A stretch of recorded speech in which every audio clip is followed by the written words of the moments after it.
Today, I want to look into the ambitious yet spectacularly failing metaverse brought to you by none other than Mark Data Thief Zuckerberg himself. Today, we'll explore the struggles, the competition, and the great virtual reality debacle that'll leave you questioning your own reality. Or something like that. Look, at the rate Facebook is going, Zuckerberg will probably go down in history for spending the most money on a tech project that essentially failed. Future generations might remember him as the King Midas of tech, except instead of turning everything he touches into gold, he turns things into an outdated virtual reality headset that nobody wants. Zuckerberg's grand vision for the metaverse, well, it was simple. Let's think about everything we do in real life and make it available to the digital world. Studying, meetings, exercising, partying, and even playing sports. It's just normal life, but with the added bonus of spending even more time on Facebook. Sounds fantastic, right? However, Mark's vision falls short of its potential. Most people don't want to wear a bulky headset for hours only to experience a unique combination of dizziness and a headache. Let's call that the Zuckerberg special. What's next? A social media platform that listens to your conversations? Oh wait, the metaverse's graphics are like a blast from the past, and not in a good nostalgic way. It's as if Zuckerberg took a trip down memory lane and decided to recreate the blocky, pixelated worlds of 10-year-old virtual realities. Imagine logging into the metaverse expecting a cutting-edge experience only to be greeted by characters that look like they were ripped straight from a Nintendo Wii or PlayStation 1 game. It's like going to a fancy restaurant only to be served a sad microwave TV dinner.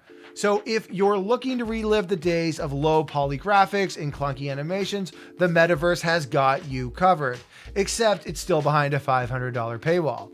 And let's not forget the much touted social aspect of the metaverse, which feels about as social as an awkward high school reunion full of people you don't really know pretending to have a good time.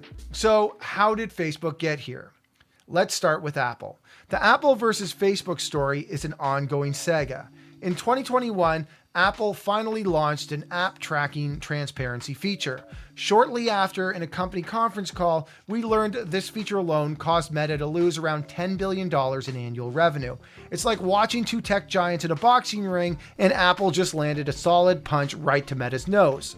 A modern day David and Goliath, with Apple as the slingshot wielding privacy champion and Facebook as the data hungry giant. So instead of banging his head against other giants, Zuckerberg decided he had to find a new path to unlock shareholder value. And being the genius he is, he thought he could just create a new world and monetize it. Sure, they were already working on VR, but the company who makes approximately 98% of its total revenue from ads was ready to go all in on being a gaming/enterprise solution company. So in October 2021, Facebook changed its name to Meta because nothing says innovation like a rebrand, and they announced a new strategy. It was simple. Meta would throw a massive pile of cash at creating this metaverse and hope to hit a few singles, doubles, triples, and grand slams, like spaghetti on a wall, but with billions of dollars instead. Zuckerberg reportedly lost around $14 billion on the metaverse in 2022 alone. Instead of buying existing metaverses and improving them, Zuckerberg opted to start from scratch, which is obviously not always the best recipe for success, especially when you are prepared to spend that amount of money. At one point, it got so ugly that Zuckerberg even made Jim Cramer cry on television. Let me say this about this. I made a mistake here. I was wrong. I trusted this management team. That was ill-advised. Hubris here is extraordinary, and I apologize. Hiring talented developers for the metaverse proved to be difficult for Meta as well.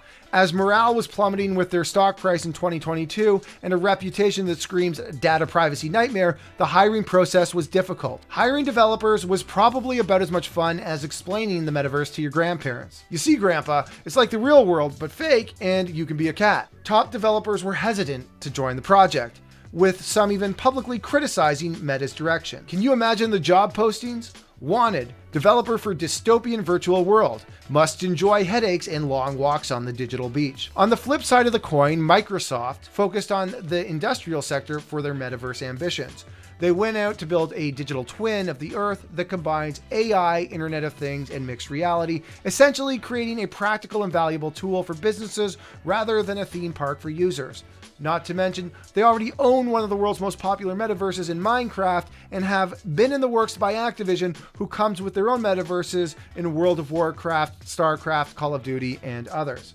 Yes, Microsoft was acting like the adult in the room with seasoned executives who discussed the proper way to allocate capital and create real-world solutions. Well, Meta's strategy feels more like John Ralphio and Tom Haverford's startup E720 from Parks and Rec, full of flashy gimmicks, extravagant parties, and over-the-top marketing. Don't forget to grab a free iPad on your way out.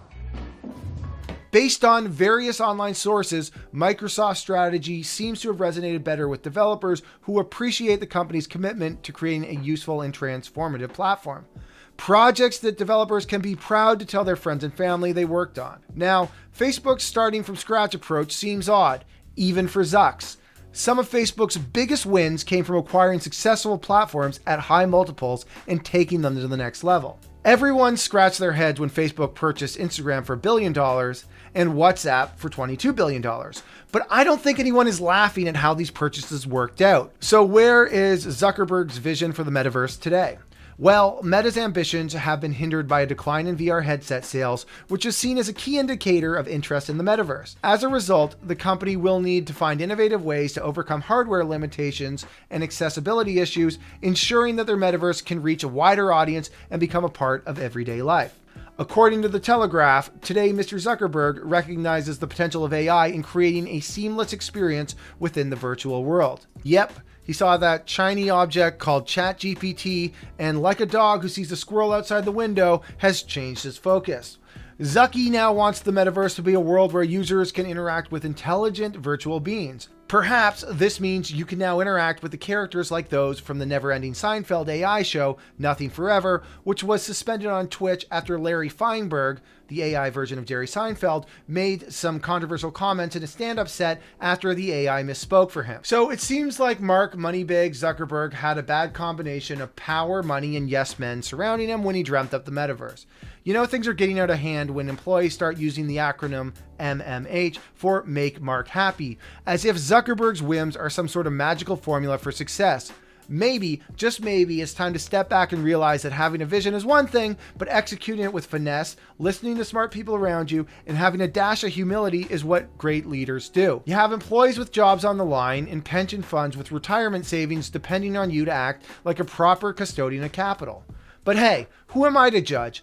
I've never built a company that got to a $1 trillion valuation. I'm just the penny stock gambling degenerate, observing from the sidelines as the world's most ambitious virtual reality project turns into a pixelated dumpster fire, fueled by the hopes and dreams of a billionaire who ironically seems to have lost touch with reality. So strap on your VR headsets, folks, and get ready for a bumpy ride. Just remember to stock up on motion sickness pills because the Zuckerberg special is coming to a virtual world near you.